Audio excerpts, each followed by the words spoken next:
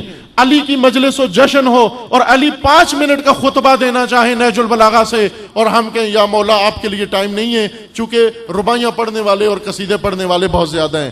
نہ عزیز من، قرآن کہتا ہے جب رسول معصوم حجت خدا و امام جب بول رہا ہو، تمہارا کام ہے خاموشی سے سننا، اس وقت کسی کو حق نہیں بنتا وہ بولے۔ کس طرح آج ائمہ بولے، آج کس طرح رسول بولے؟ خوب رسول کی حدیثیں پڑھ کے سنو لوگوں کو۔ جب آپ رسول کی حدیث پڑھ کے سنو گے گویا رسول بول رہے ہیں۔ آج علی کے خطبے پڑھ کے سنو لوگوں کو۔ جب علی کا خطبہ سٹیج پہ پڑھا جا رہا ہوگا اس کا مطلب ہے علی بول رہے ہیں۔ جب حسین علیہ السلام کے خطبے پڑھ کے سنو لوگوں کو اس کا مطلب ہے حسین بول رہے ہیں۔ موسیٰ کاظم علیہ السلام کا کلام پڑھ کے سنو لوگوں کو اس کا مطلب ہے موسیٰ کاظم بول رہے ہیں۔ اور آپ خاموشی سے سنو کہ مولا کیا فرما رہے ہیں. امام موسیٰ کاظم اپنا درد بیان کر رہے ہیں. ایک ستم موسیٰ کاظم پر جو بنو عباس نے ڈھایا, اور ایک وہ ستم جو امام موسیٰ کاظم اپنی زبان مبارک سے ہشام کو بیان کر رہے ہیں. کیا فرما رہے ہیں کہ دیکھ میرا شیعہ یہ ہوتا ہے. مازم نے سوال کیا کہ پھر جن کے اندر یہ صفات نہیں پائی جاتی, جو نام نہاد شیعہ ہیں. امام نے یہ نہیں کہا کہ یہ لفظ استعمال نہ کرو, سب ہمارے شیعہ, جو ہم سے محبت کرتا ہے شیعہ ہے نا. امام نے خاموشی اختیار کی, تائید کر دی, یعنی یہ فرما دیا کہ شیعوں کے اندر دو قسمیں ہیں, ایک شیعہ اور ایک متشیعہ. اس لفظ کو ذہن سے کر لیں.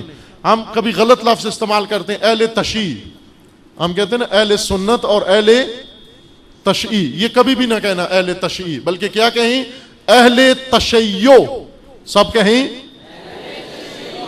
اہل تشیع ہیں ہم. اہل تشیع, اہل تشیع وہ ہوتے ہیں جو جنازے کے پیچھے پیچھے چل رہے ہوتے ہیں, وہ اہل تشیع ہوتے ہیں. جو امام کے پیچھے چل رہے ہیں وہ اہل تشیع ہوتے ہیں. جنازے کے پیچھے جو جا رہے ہیں اہل تشیع ہیں, مردوں کے پیچھے. امام کے پیچھے جو چلے وہ اہل تشیع ہیں. یہ لفظ ذہن میں رکھے. آج امام موسیٰ کاظم علیہ السلام نے ایک اور طبقہ متعارف کروایا ہمارے لیے, متشیعہ. متشیعہ شیعہ جس کے اندر امام کی بتائی ہوئی صفات پائی جاتی ہیں. متشیعہ یعنی جو شیعوں سے اپنے آپ کو منسوب کر لے لیکن اس کے اندر شیعوں والی صفات نہ پائی جاتی ہیں. نام نہاد شیعہ, بظاہر شیعہ, ظاہری شیعہ, نام کا شیعہ وہ اندر سے غیر شیعہ. اصل میں ائمہ کو تنہا کس نے رکھا؟ شیعہ نے نہیں رکھا, متشیعہ نے رکھا.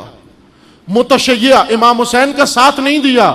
یہ جو کہتے ہیں کوفہ میں شیعہ تھے, انہوں نے خط لکھا اور نہیں آئے ساتھ دینے کے لیے. آج پتہ چل گیا امام کاظم علیہ السلام کی اس حدیث سے پتہ چلا کہ کوفہ میں شیعہ نہیں تھے. کون تھے بولو؟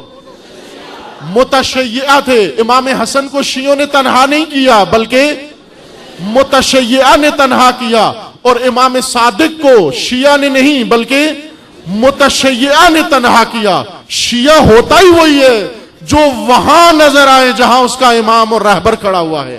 متشیعہ کہاں ہوتا ہے؟ متشیعہ اس میدان میں نہیں ہوتا جہاں اس کا امام اور رہبر کھڑا ہوا ہو. متشیعہ گھر میں ہوتا ہے, امام کربلا میں ہوتا ہے. یہ متشیعہ ہوتا ہے, یہ نام نہاد شیعہ ہوتا ہے. امام فرما رہے ہیں یہ متشیعہ, ان کا کیا ہوگا؟ اب معظم نے پوچھا کہ مولا یہ جو نام نہاد شیعہ ہیں ان کا کیا کریں؟ ہم ان کے ساتھ تعلقات رکھیں, ان کو اپنی جماعت میں لے آئیں, ان کے ساتھ اتحاد کر لیں, ان کے ساتھ وحدت کر لیں متشیعہ کے ساتھ؟ امام فرماتے ہیں ہرگز ہرگز. ایک اور اسی طرح کی مشابہ تعبیر ہے, یہ بھی عرض کرتا چلوں اگرچہ وقت بہت تیزی سے گزر رہا ہے اور باقی ہے مطلب ابھی. امام ہادی علیہ السلام کے زمانے میں, یعنی امام نقی, امام داہم, ایک فرقہ شیعوں کے اندر پیدا ہوا واقفیہ کے نام سے. ان کا یہ عقیدہ تھا کہ امام موسیٰ کاظم علیہ السلام پردہ غیبت میں چلے گئے ہیں, شہید نہیں ہوئے, اور امام رضا علیہ السلام کو امام نہیں مانتے تھے. یہ ہفت امامی ہیں واقفیہ. امام موسیٰ کاظم علیہ السلام تک مانتے تھے, پھر اس کے بعد چھوڑ دیا انہوں نے ماننا. امام جواد, امام تقی, امام نقی علیہ السلام, امام عسکری اور امام زمانہ کو امام نہیں مانتے تھے. ایک دن ایک شخص امام ہادی علیہ السلام کے پاس آیا اور آ کر کہا کہ یہ گروہ آپ کے خلاف ہے, آپ کو امام نہیں مانتا, امام دہم کو, اور ہماری مجلسوں میں آ جاتا ہے اور آپ کو برا بھلا کہتا ہے. ان کے پاس اچھے اچھے خطیب ہیں, اچھے ذاکر ہیں, بڑے ماہر, ہمارے پاس کم ہیں, ان کے زیادہ ہیں, اور یہ آ کے چھا جاتے ہیں ہماری مجالس پر اور آپ کے متعلق شبہ ڈالتے ہیں, شک ڈالتے ہیں. امام علیہ السلام نے, امام عادی نے فرمایا یہ راوی پوچھ رہا ہے کہ ہم ان کے ساتھ وحدت کریں, اتحاد کریں, چونکہ 7 ائمہ کو تو مانتے ہیں, باقیوں کو نہیں مانتے, آیا اتحاد کریں ان کے ساتھ, وحدت کریں, ان کے ساتھ مل کے پارٹی بنا لیں؟ امام علیہ السلام نے فرمایا ہرگز.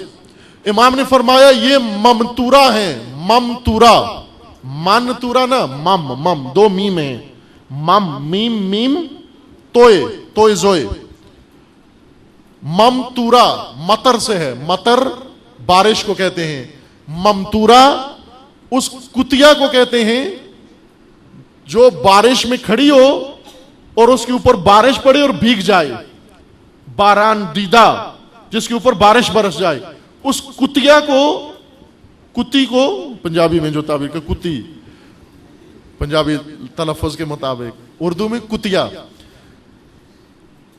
کتوں کی یہ عادت ہے کہ جب کتا بھیگ جاتا ہے پانی میں، بارش میں، تو کیا کرتا ہے؟ فوراً خشکی میں آتا ہے، برآمدے میں، کمرے میں آتا ہے، درخت کے نیچے، اوٹ میں کسی جگہ، اور آ کر کیا کرتا ہے؟ آتے ہی اپنے بدن کو جھاڑتا ہے، جھٹکتا ہے، ہلتا ہے، وہ پانی سارا اس کے بدن سے قطرے دائیں بائیں چلے جاتے ہیں. یہ کتوں کی عادت ہے. یہ کتیا ہو یا کتی یا کتا ہو، جو بھی ہو، مؤنث مذکر، اس کی یہ عادت ہے. اور کتا نجس ہے، نجس العین ہے. کتا پاک نہیں ہوتا. کتا دھوئیں تو بھی پاک نہیں ہوتا، شیمپو سے دھوئیں یا صابن سے، نیت کریں یا نہ کریں. کتا مومن نے رکھا ہوا ہو تو بھی مومن نجس ہو جاتا ہے، کتا مومن نہیں ہوتا. بے شک کتا مومن پالے یا غیر مومن، کتا کتا ہوتا ہے. لہذا یہ نجس ہے. یہ جب آتا ہے خشکی میں آ کر اپنے بدن کو جھاڑتا ہے تو نجس پانی دائیں بائیں پھیل جاتا ہے. امام ہادی علیہ السلام نے فرمایا کہ یہ گروہ جو امامت کے خلاف، رہبری کے خلاف، ائمہ کی ولایت کے خلاف شبہے ڈالتے ہیں، تمہاری مجالس کے اندر آ کر تقریریں کرتے ہیں، یہ گروہ ممتورہ ہے. یہ نجس کتیا کی طرح ہیں. ان کے افکار، ان کے نظریات، ان کی باتیں پلید ہیں، نجس ہیں.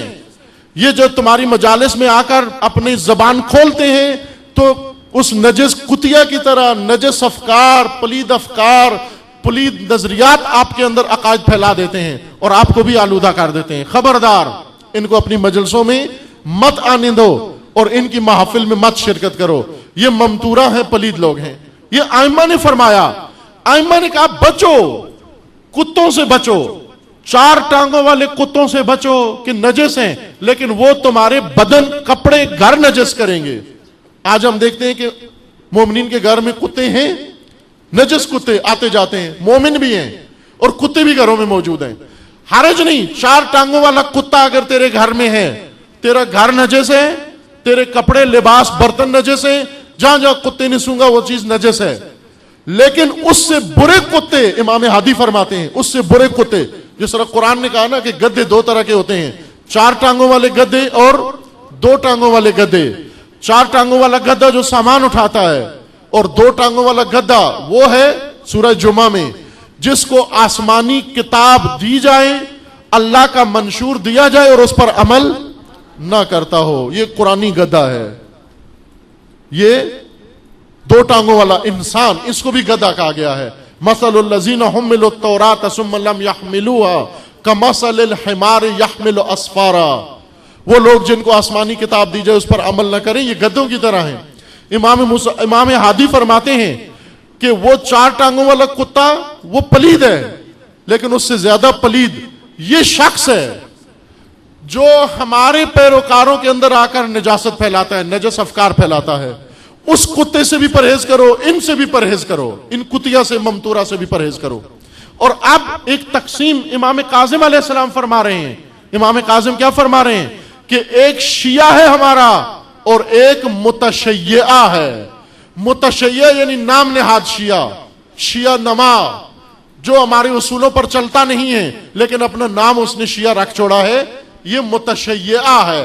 عزیز من، شیعہ اور متشیعہ میں یہ فرق ہے.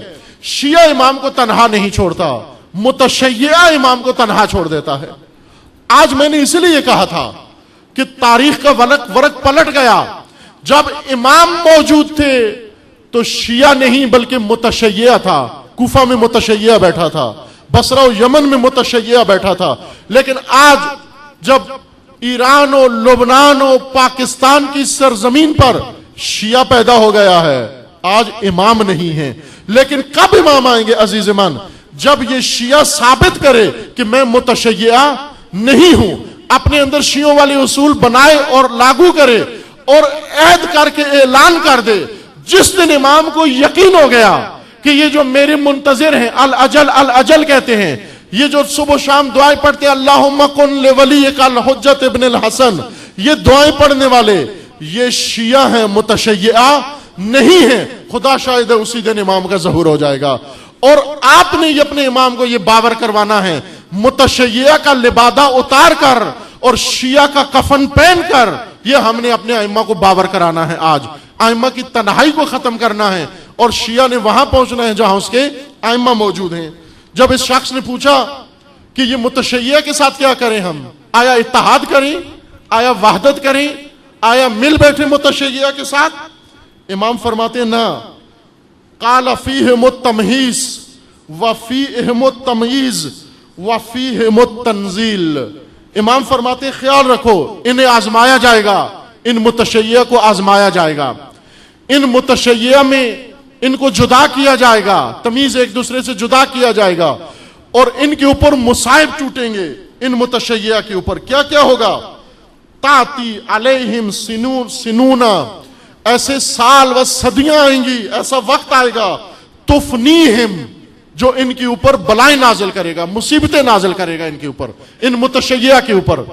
یہ جو میدان کے لوگ نہیں ہیں, گھروں میں بیٹھ کے شیعہ ہیں, یہ جو رسومات کے شیعہ ہیں, یہ جو ہماری راہ پر قائم نہیں ہیں, ان کے اوپر مصائب ٹوٹیں گے, ان کے اوپر مصائب بلائیں نازل ہوں گی, دشمن آئیں گے. وَطَاعُونٌ يَقْتُلُهُمْ, اور طاعون آئے گا جو ان کو قتل عام کرے گا, ان کی کلنگ کرے گا, آ کر ان متشیعہ کی کلنگ کرے گا. وَاِخْتِلَافٌ, اور ان کے اندر تفرقہ پیدا ہو جائے گا, ان کے اندر تفرقے بن جائیں گے, ان کے اندر گروہ بن جائیں گے. امام موسیٰ کاظم فرما رہے ہیں, شہید یوم فرما رہے ہیں, امام مظلوم و تنہا بیان کر رہے ہیں. وہ امام جو دو شکنجوں میں, ایک ظلم کی چکی میں جو امام پسے, ایک چکی کا پارٹ بنو عباس اور دوسرا چکی کا پارٹ متشیعہ. متشیعہ کس کو کہتے ہیں؟ خاموش شیعہ کو, ساکت شیعہ کو, چین سے گھر میں بیٹھے شیعہ کو, لا تعلق شیعہ کو, بے تفاوت شیعہ کو, غیر متحرک شیعہ کو, فقط آرزویں کرنے والے شیعہ کو. وہ شیعہ جو کہتا ہے کہ میں مروں تو امام قبر میں آ کر مجھے نجات دیں, لیکن اس دنیا میں نے امام کی پیروی نہیں کرنی, یہ متشیعہ ہے. امام صادق, امام کاظم فرما رہے ہیں جس ظلم کی چکی میں اور میرے شیعہ پس رہے ہیں, اس چکی کے دو پارٹ ہیں. دیکھا نا, چکی کے دو پتھر ہوتے ہیں, ایک پتھر جو گھوم رہا ہوتا ہے اور ایک پتھر نیچے جو فکس ہوتا ہے, ثابت ہوتا ہے. گھومنے والا پتھر ظلم ہے, ظالم حکومت ہے, اور نیچے جو فکس پتھر ہے خاموش, یہ متشیعہ ہیں, خاموش شیعہ, خاموش اور ساکت امت جو اپنے امام کو ظلم کے حوالے کر دیتی ہے. امام کاظم فرماتے ہیں مجھے پتا ہے میں کس ظلم کی چکی میں پس رہا ہوں. اوپر سے دوانی کی, ہادی عباسی, مہدی عباسی, ہارون عباسی مجھ پر ظلم کر رہا ہے, اور نیچے ایک متشیعہ قوم, خاموش شیعہ تماشاگر. میں 14 سال سے جیل میں ہوں, یہ خاموش بیٹھا ہے. میرا جنازہ دجلہ پہ آئے گا, فقط حکومت کو بری کرنے کے لیے, گواہی دینے کے لیے آئے گا کہ حکومت نے قتل نہیں کیا, اور پھر اس کے بعد انا للہ پڑھ کے چلا جائے گا, اور میرا جنازہ کون اٹھائے گا؟ مزدور اٹھائیں گے. یہ متشیعہ ہیں, یہ ائمہ کو تنہا چھوڑ دیتے ہیں. ان کے ساتھ کیا ہوگا؟ ان کے اندر اختلاف پیدا ہوگا, ان کے اندر ایسا طاعون آئے گا جو انہیں قتل کرے گا, ان کا قتل عام کرے گا. شیعہ تو نہ, ہمارا شیعہ کون ہے؟ پھر امام علیہ السلام نے شیعہ کی صفات بیان کی. ہمارا شیعہ کون ہے؟ من لا یحر حریر القلب. ہمارا شیعہ وہ ہے, حریر قلب کتے کو کہتے ہیں. حریر کتا جب سردی میں ہوتا ہے, چھوٹا بچہ, پلہ یا پلا, کیا کہتے ہیں اس کو, پلا, جب سردی میں ٹھر رہا ہوتا ہے اس کی آوازیں نکلتی ہیں. دیکھا ہے نا کبھی کتے کو جب بہت سردی لگ رہی ہو, کانپ رہا ہو تو آوازیں نکالتا ہے. کیا آوازیں نکالتا ہے؟ ہاں, یہاں سے کسی نے صحیح آواز نکالی. یعنی ذلت آمیز آواز نکال رہا ہوتا ہے, مظلومیت کی آواز. یعنی ایسے آواز نکالتا ہے ذلت آمیز اور تظلم کی آواز, جس طرح اس کے اوپر بہت ستم ہو رہا ہے, مرنے کے قریب ہے. اس کو استغاثہ کہتا ہے وہ اپنا. لیکن عزیز من, سردی میں ٹھرے ہوئے کتے کے بچے کی آواز, اس کو حریر کہتے ہیں. امام کاظم کیا فرما رہے ہیں؟ ہمارا شیعہ وہ ہوتا ہے کہ جو کبھی بھی کتوں کی ذلیلانہ آواز نہیں نکالتا. شیعہ تو نہ لا یحر حریر القلب. میرا شیعہ، ہمارا شیعہ کبھی بھی کتوں کی طرح ذلیل آوازیں نہیں نکالتا. کبھی بھی کتوں کی طرح جا کر وہ ذلیل کتا جو دم ہلاتا ہے، جو اس کو ڈنڈا مارے اس کے سامنے دم ہلاتا ہے اور آوازیں رحم طلب آوازیں نکالتا ہے، میرا شیعہ ایسے مطالبے نہیں کرتا. شیعہ کا کیا بولنا ہے؟ حریر القلب کیا ہے؟ حکومت کے ایوانوں کے سامنے جا کر ذلیلانہ طور پر بیٹھے رہو کہ پہلے ایک کرپٹ حکمران بیوروکریٹ ہمیں وقت ملاقات دے، کئی گھنٹے بیٹھے رہیں. شیعہ فرماتے ہیں امام کاظم میرا شیعہ یہ نہیں ہو سکتا. میرا شیعہ وہ نہیں ہو سکتا کہ جو جا کر ان سے اس قسم کی باتیں کرے، اس لہجے میں باتیں کرے. جناب تھانے دار برائے مہربانی ہمارا جلوس نکل رہا ہے، آپ مہربانی کریں، فدوی کا جلوس نکل رہا ہے، امام حسین کی زیارت نکل رہی ہے، آپ ذرا رحم کریں، ہمیں تحفظ دیں. امام کاظم فرماتے ہیں میرا شیعہ یہ نہیں ہو سکتا. میرا شیعہ کون ہو سکتا ہے؟ میرا شیعہ وہ ہو سکتا ہے جو یزید کو للکارے، جو یزید کی آنکھوں میں آنکھیں ڈالے، جو یزید کے ساتھ پنجہ آزمائی کرے. اگر کوئی بھی ساتھ دینے والا نہ ہو، فقط اپنی اولاد کو لے کر میدان میں آ جائے. یہ ہمارا شیعہ ہوتا ہے. ہم اپنے شیعہ سے کبھی بھی کتوں کی طرح، اس طرح فارسی میں اس کو کہتے ہیں زوزہ یعنی مصیبت میں پھنسے ہوئے آدمی کی آواز نکالنا. جو پھنسا ہوا آدمی ہوتا ہے ہائے ہائے ہائے ہائے فریادیں کر رہا ہوتا ہے. یہ ہائے ہائے نہ سنوں میں شیعوں سے. شیعہ تو نہ لا یحر حریر القلب ولا یطمع طمع الغراب. اور میرے شیعہ وہ ہوتا ہے جو کوے کی طرح دوسروں کے مال پر نگاہ نہیں رکھے ہوئے ہوتا کہ کوئی لقمہ منہ سے نکال کر پھینکے. عموماً ہوتا ہے کوے کیا کھاتے ہیں؟ آپ روٹی کھاتے ہیں، روٹی کا جو کچا حصہ ہوتا ہے کونا، وہ آپ توڑ کے پھینک دیتے ہیں اور اوپر سے کوا اترتا ہے اور اس کا بچا کھچا روٹی کا ٹکڑا اٹھا کے لے جاتا ہے. امام کاظم فرماتے ہیں کہ ہمارا شیعہ کبھی بھی غراب اور کوے کی طرح نہیں ہوتا جو دیکھ رہا ہو کہ کسی سرمایہ دار کا بچا کھچا مال مجھے ملے گا، کسی سیٹھ کا بچا کھچا مال مجھے ملے گا، کسی حکومت کا بچا کھچا مال مجھے ملے گا، کسی امبیسی کا بچا کھچا مال مجھے ملے گا. ہمارا شیعہ ہرگز کوے کی طرح ذلت کا کھانا نہیں کھاتا، چوری کا کھانا نہیں کھاتا، بچا کھچا کھانا نہیں کھاتا. ہمارا شیعہ بھوک سے مر جائے گا لیکن کوے کی طرح کبھی لالچ اور ہرس میں مبتلا نہیں ہوتا. ہم پیروان حیدر ہیں، ہم پیروان حیدر ہیں، ہم پیروان حیدر ہیں. نہ ذلت قبول نہ سازش قبول، نہ ذلت قبول نہ سازش قبول، نہ ذلت قبول نہ سازش قبول. توجہ فرمائیں، وقت ہمیں. لا یطمع طمع الغراب ولا یسأل وان مات جوعا. میرا شیعہ وہ ہے جو بھوک سے مر جائے لیکن کسی کے آگے ہاتھ نہیں پھیلاتا. غیرت مند شیعہ، عزت مند شیعہ یہ نہیں ہوتا وہ جاب کے لیے مرد آباد امریکہ کہے کہ پھر ویزے کے لیے اپلائی کر دے، مرد آباد برطانیہ کہے کہ پھر یو کے میں جا کے جاب کرنا شروع کر دے. میرا شیعہ وہ نہیں ہو سکتا جو بھوک سے، میرا شیعہ وہ ہے جو بھوک سے مر جائے، کسی ظالم، کسی طاغوت، کسی ستمگر کے سامنے ہاتھ نہیں پھیلاتا. ولا یسأل وان مات جوعا. قلت، اب شاگرد کہتا ہے مولا یہ شیعہ جو ان صفات والا ہو، جو کتے کی طرح مظلومیت اور ذلت کی فریادیں بھی نہ کرتا ہو، جو کوے کی طرح بچا کھچا بھی نہ کھاتا ہو، جو بھوک سے مر جائے لیکن سوال نہ کرتا ہو، ایسے شیعہ کو ڈھونڈوں کہاں؟ کہاں ہے یہ آپ کا شیعہ؟ کہاں ہے یہ شیعہ آپ کا؟ فَأَيْنَ أَطْلُبُ هَؤُلَاءِ. مولا اس کو کہاں ڈھونڈوں، کہاں جستجو کروں؟ این اطلب، قال علیہ السلام اطلبهم فی اطراف الارض. ان کو ڈھونڈنا ہے، یہ درباروں میں نہیں ملیں گے. ان کو ڈھونڈ زمین کے دور دراز علاقوں میں ڈھونڈ، یہ دور دراز پسماندہ علاقوں میں، دیہاتوں میں. فقیر گرانوں میں، دور دراز شہروں میں یہ ملیں گے، یہ موجود ہیں.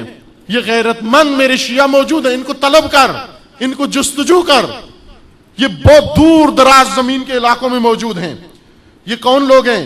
ان شاہدو لم یعرفو، یہ سامنے آ جائیں پہچانے نہیں جاتے. وَإِنْ غَابُوا لَمْ يَفْتَقِدُوا، اور اگر یہ غائب ہو جائیں تو مفقود نہیں ہوتے. جہاں ان کو حاضر ہونا ہوتا ہے وہاں حاضر ہوتے ہیں. وَإِنْ مَرِضُوا لَمْ يُعَادُوا، یہ اگر مریض ہو جائیں تو رحم کی اپیلیں نہیں کرتے. وَإِنْ خَطَبُوا لَمْ يَزْوُجُوا، یہ وہ لوگ نہیں ہیں جو شادیاں کر کے اپنی بیویوں کی بغل میں جا بیٹھتے ہوں، بیویوں کے ساتھ حجلہ عروسی میں جا بیٹھتے ہوں. یہ وہ شیعہ نہیں ہیں ہمارے. اذا خطبوا لم يزوجوا وان رأوا منکرا، اگر یہ کسی برائی کو دیکھیں اس کے خلاف اٹھ کے قیام کرتے ہیں. وان خاطبهم جاہل، اور جب جاہل ان سے مخاطب ہوتا ہے سلموا، اسے کہتے ہیں تجھ پر سلام ہو، ہمارا تجھ سے کوئی تعلق نہیں ہے. وَإِن لَجَعَ إِلَيْهِمْ ذُو الْحَاجَةِ مِنْهُمْ رَحِمُوا، اور جب کوئی مدد مانگنے والا ان کے پاس آئے اس کی مدد کرتے ہیں. وَعِنْدَ الْمَوْتِ هُمْ لَا يَحْزَنُونَ، اور موت کے وقت ہرگز ڈرتے نہیں ہیں، موت سے گھبراتے نہیں ہیں، موت سے حزین نہیں ہوتے، شہادت سے نہیں ڈرتے، بلکہ یہ وہ لوگ ہیں جن کے اندر شہادت کی تڑپ و طلب پیدا ہوتی ہے. لم تختلف قلوبهم وان رأيتهم اختلفت بهم البلدان، اگرچہ ان کے علاقے مختلف ہیں لیکن ان کے دل ایک ہیں. یہ مشرق سے آئیں، مغرب سے آئیں، کوہستانی علاقے سے آئیں، میدانی علاقے سے آئیں، کوئی زبان بولنے والے ہوں لیکن ان کے دل ایک ہوتے ہیں، ان کے دل ہمیشہ ہمارے ساتھ ہوتے ہیں. یہ بھائی ہیں آپس میں، اگرچہ ان کے چہرے اور رنگت الگ ہو، ان کی بولیاں الگ ہوں، لیکن ان کا دل ایک ہوتا ہے. یہ ہمارے شیعہ ہیں. ان کو کہاں جستجو کرو؟ فی اطراف البلدان. توجہ فرمائیں، یہ علم امامت ہے. یعنی امام کیا فرما رہے ہیں کہ شاید آج تجھے یہ شیعہ نہ ملے، لیکن اطراف بلدان میں، اطراف ارض میں، یعنی زمین کے دور دراز علاقوں میں اور زمانے کے دور دراز فاصلوں میں ان کو تلاش کرو. کہاں تلاش کرو؟ امام یہ حدیث کہاں فرما رہے ہیں؟ امام یہ حدیث عرب سرزمین پر فرما رہے ہیں، بغداد کے اندر، وہ سامرہ و مدینہ کے اندر فرما رہے ہیں. لیکن کیا کہہ رہے ہیں کہ ممکن ہے یہ مدینے میں نہ ملے، ممکن ہے یہ شیعہ تجھے اطراف ارض میں ملے گا، اطراف زمین میں ملے گا. اطراف زمین کہاں ہے؟ یعنی یہ فرمانا چاہ رہے تھے کہ کل کو، آنے والے زمانے کو، ایک زمانہ ایسا آئے گا پاکستان کی سرزمین کے دور دراز دیہاتوں میں یہ شیعہ ملے گا. تجھے یہ شیعہ دور دراز صدیوں میں ملے گا، 1400 سال بعد ملے گا. اس وقت ان شیعوں کو تلاش کر. جب یہ شیعہ آئیں گے متشیعہ سے امامت کی جان چھوٹ جائے گی، امامت کی جان چھوٹ جائے گی، امامت ظلم سے نجات پا جائے گی، امام تنہائی سے باہر آ جائے گا جب یہ شیعہ پیدا ہو جائیں گے. عزیز من، آج ہم یہ گواہی دے سکتے ہیں کہ الحمدللہ جن شیعوں کی تلاش علی کو تھی، جن شیعوں کی تلاش امام مجتبیٰ کو تھی، جن شیعوں کی تلاش امام حسین کو تھی، جن شیعوں کی تلاش امام صادق کو تھی، اور جن شیعوں کی تلاش امام کاظم کو تھی، اور جو شیعہ کا کرائیٹیریا امام کاظم نے بیان کیا، الحمدللہ آج وہ اس سرزمین پر اور اس جامعہ میں ان کا ایک نمونہ، ان کا چھوٹا سا ایک نمونہ یہاں پر موجود ہے، ان عزیزوں کی شکل میں، ان جوانوں کی شکل میں.